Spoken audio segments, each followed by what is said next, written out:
Can see the path of success. तो हम लोग कुछ क्वेश्चंस प्रैक्टिस कर रहे थे, उन्हीं क्वेश्चंस को आगे कंटिन्यू करते हैं। नेक्स्ट क्वेश्चन देखो, आप देख सकते हो क्या लिखा हुआ है। A man bot an old typewriter for rupees 1200 and spent rupees 200 on its repair. He sold it for rupees 1680. His profit percentage is okay.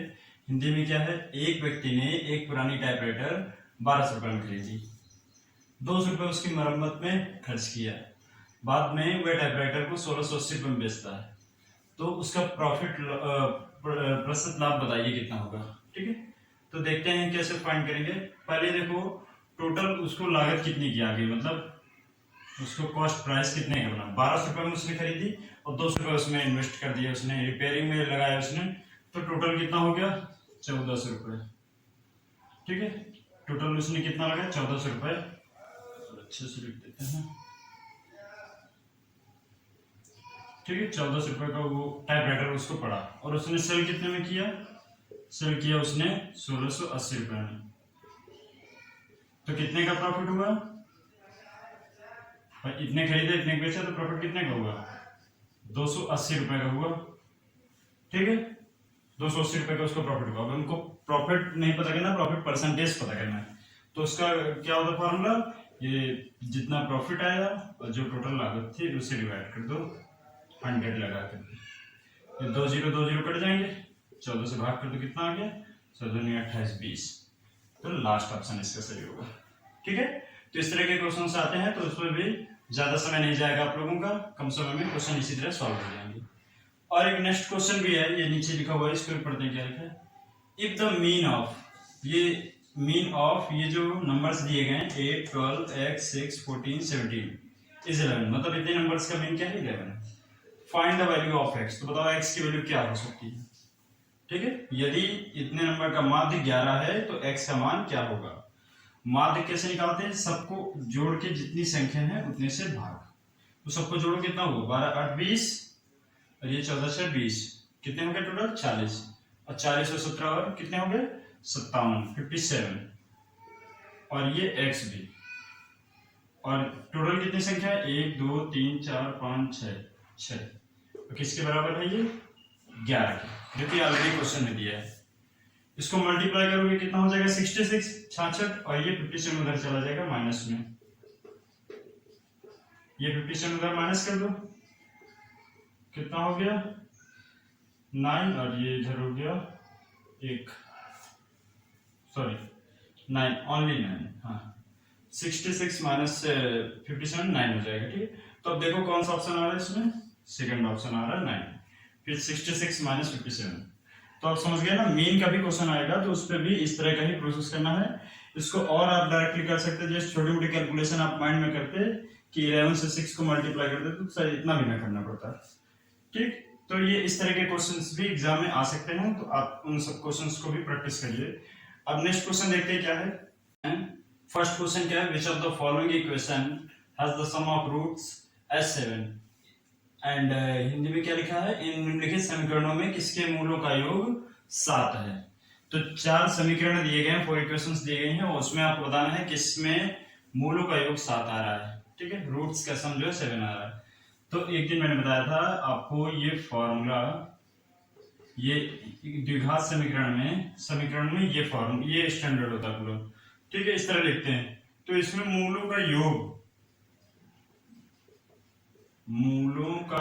का फॉर्मूला होता है -b/a, और मूलों के गुणनफल का फॉर्मूला होता है c/a।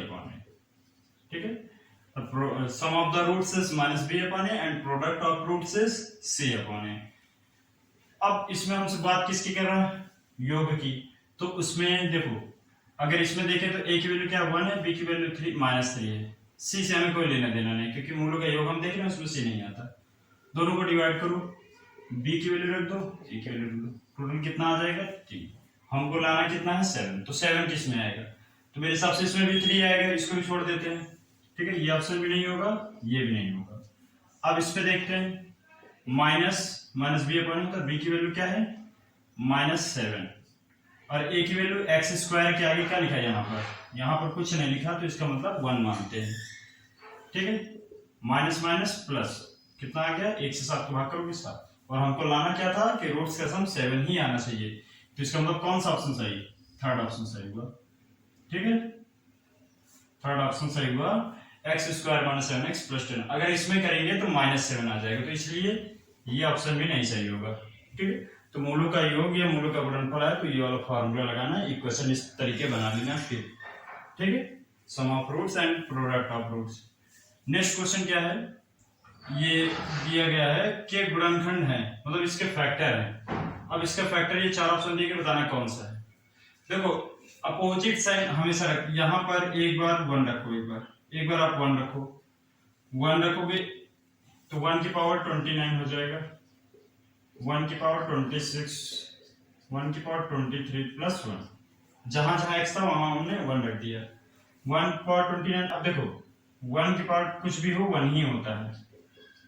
ठीक, प्लस 1 माइनस 1 कट जाएगा, ये भी प्लस 1 माइनस 1 कट गया, क्या आ गया 0, 0 आ गया। तो इसका मतलब अगर 0 आ जाता है तो इसका मतलब वो उसका फैक्टर है, अगर 0 नहीं आता कुछ और बच रहा है तो फैक्टर नहीं है।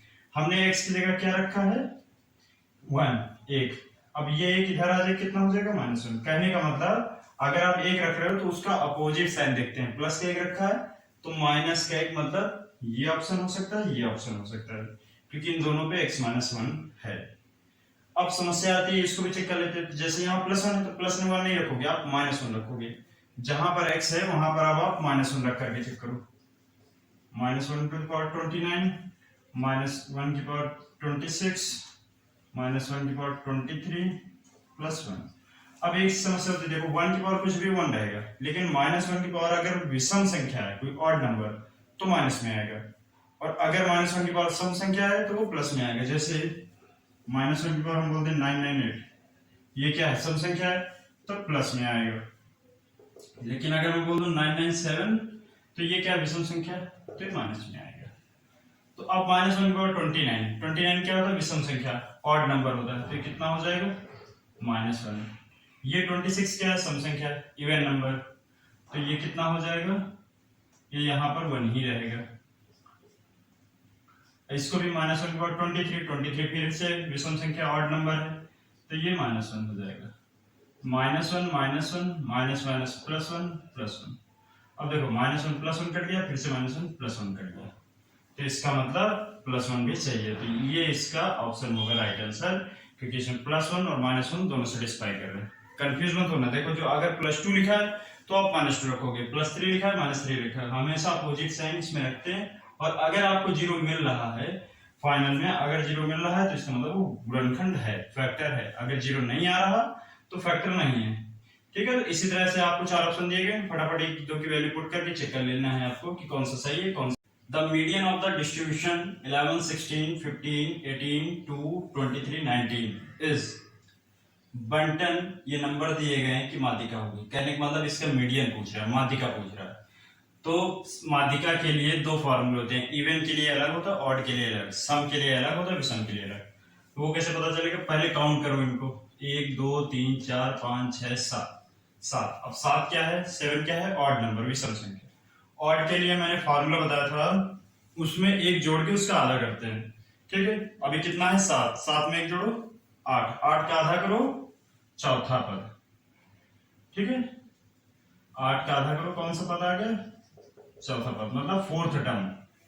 वास्तव में जब भी ऑड आएगा उसमें +1 करके उसका हाफ कर देना, और जब इवन आएगा सम आएगा तो उसका आधा और एक टर्म और। जैसे मान लो 10 होता तो 10 का आधा करो कितना होता 5, तो पांचवा और आगे छठवां, 2 पद आप काउंट करते। तो अभी विषम है, 7 था, 7 में एक जोड़ा 8, 8 का आधा 4। लेकिन अब 4 ऐसे नहीं काउंट करेंगे, पहले इनको या तो घटते क्रम में या तो बढ़ते क्रम में लिख देंगे। ठीक, तो सबसे छोटा नंबर क्या है इसमें 2, फिर 6, 2 हो गया, 6 हो गया, फिर 11, फिर 15, और उसके बाद फिर 19, फिर 23। ठीक है, ये इनका एक क्रम हो गया। अब इसके बाद चौथा पद देखो, इसमें 1 2 3 4, चौथा पद कितना है 15। तो कौन सा ऑप्शन होगा इसका सही आंसर, 15, मतलब पहला ऑप्शन सही होगा। ठीक है, बात समझ में आ गया ना। माध्यिका में कभी भी सम विषम से क्वेश्चन आता है तो आप इस तरह ही सॉल्व करेंगे। अब नेक्स्ट क्वेश्चन देखो क्या है, if x-1 is a factor of, अगर x-1 इसका फैक्टर है, then find the value of q। Q की वैल्यू बताओ, मतलब अगर x माइनस वन इसका एक गुणनखंड है तो क्यू का मान बताओ। अभी जस्ट इसके पहले जो क्वेश्चन सॉल्व किया वो हम लोगों ने गुणनखंड से रिलेटेड किया था। मैंने बताया कि इसमें जैसे माइनस वन तो आप माइनस वन नहीं रखोगे, प्लस वन रखोगे। इसमें जहां जहां x है वहां प्लस वन रखोगे, अगर जीरो आता है तो गुणनखंड है। तो ये ऑलरेडी दिया है गुणनखंड है, तो मतलब ऑलरेडी जीरो के बराबर होगा। तो x की जगह एक वन रख दो, यहां पर भी वन, बराबर जीरो। अब इसको सॉल्व करके क्यू का मान निकाल लेना है। एक का स्क्वायर एक होता है, ये कितना हो जाएगा 5 4 5 और 4 कितने हो जाते हैं दोनों, एक माइनस है प्लस है, माइनस प्लस कितना हो जाएगा माइनस। तो क्यू का मान क्या आ गया, एक आ गया।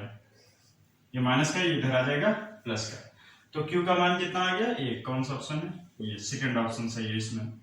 ठीक है, जब भी गुणनखंड दिया गया है तो उसके अपोजिट साइन से, अगर x माइनस वन है तो प्लस वन है तो माइनस वन, वो साइन आपको इक्वेशन में रख देना है और बराबर में जीरो करके जिसका भी मान पूछ रहा है उसका मान ज्ञात कर लेना। अब नेक्स्ट क्वेश्चन, लास्ट क्वेश्चन क्या है, the roots of the equation. ये इक्वेशन दे रखा y square minus 3y minus 154 बराबर जीरो और द्विघात समीकरण के मूल होंगे। अब इसमें मूल बताना है, तो वही ऑप्शन इसमें भी है, जैसे आपने रख के वैल्यू चेक किया, अगर जीरो आ जाता है तो उसका रूट्स है। तो अब इसमें देखो, एक बार 11 प्लस में, एक बार माइनस में, एक बार 14 प्लस में, एक बार 14 माइनस में है ऑप्शन के हिसाब से, तो हमको एक एक रख के चेक करना पड़ेगा।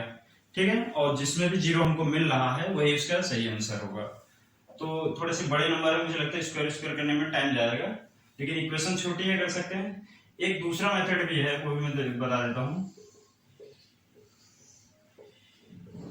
154 को ऐसे दो नंबर हमको पता करने हैं कि जिनका गुणा करे तो 154 और जिनको घटाएं माइनस करें तो 3 आना चाहिए। ठीक है, फिर से समझना, ऐसे दो नंबर्स आपको सोचने हैं, माइंड में लाने हैं कोई भी, कि जिनका गुणा करे तो 154 आए और माइनस करे तो 3 आए। ऐसे नंबर क्या हो सकते हैं, ऐसे नंबर 14 और 11 हो सकते हैं।